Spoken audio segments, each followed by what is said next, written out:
It Lives Inside. It's listening.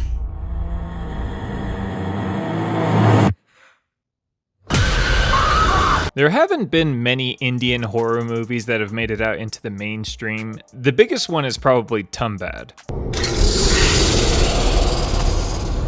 I liked that movie, but didn't love it as much as everyone else. But the point is that I am no stranger to watching foreign horror movies. I love them. Some of my more recent favorites would be Incantation, which I have covered before. Feel free to check that out and spread Mother Buddha.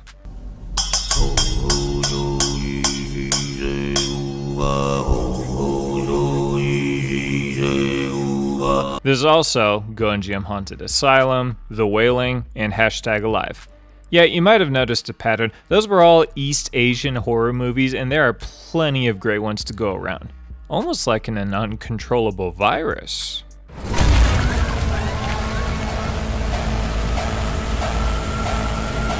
So how does It Lives Inside stack up against other foreign horror movies, and does it open itself up for everyone who is not Indian to watch, and is it also worth your money? I'll let you all know without spoilers, all the while keeping it spooky as shit.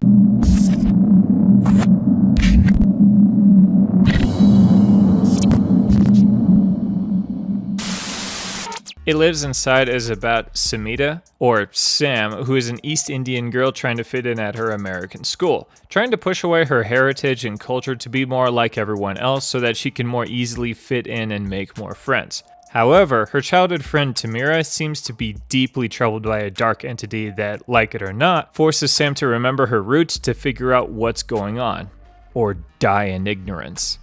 At face value, I like the idea of this movie. I think it did really well in showing Sam as a character that plenty of people can relate to. The lore of the monster was expressed in a way that was easy to follow, and all of the characters are pretty likable. So now that I've given my praise, it's time to kneecap this sucker.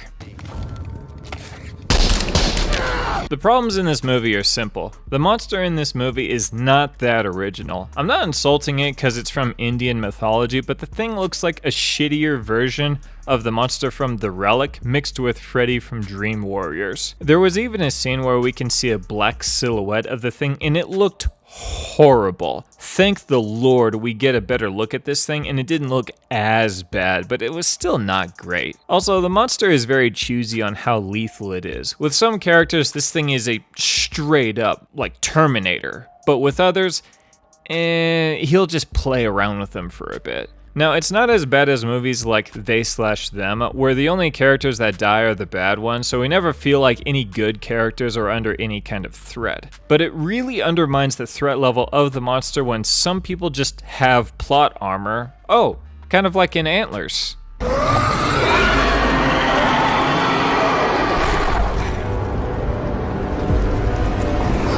Still been meaning to do a full review on that, though I may never.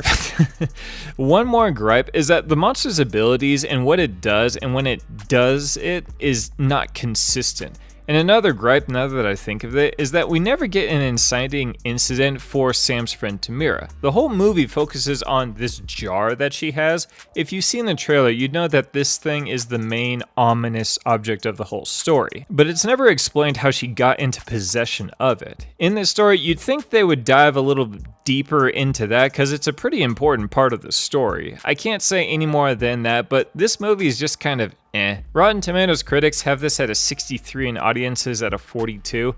I'd probably go with the critics on this one. It's not as bad as 42. Maybe 63 is a smidge too high, but there are plenty of well done things in this flick. It just pulls its punches on being a much scarier movie with a monster that could easily have a higher kill count. So I am sure you are all wanting to know, is this worth your money to go see in theaters? Meh. What do you mean, meh? Meh.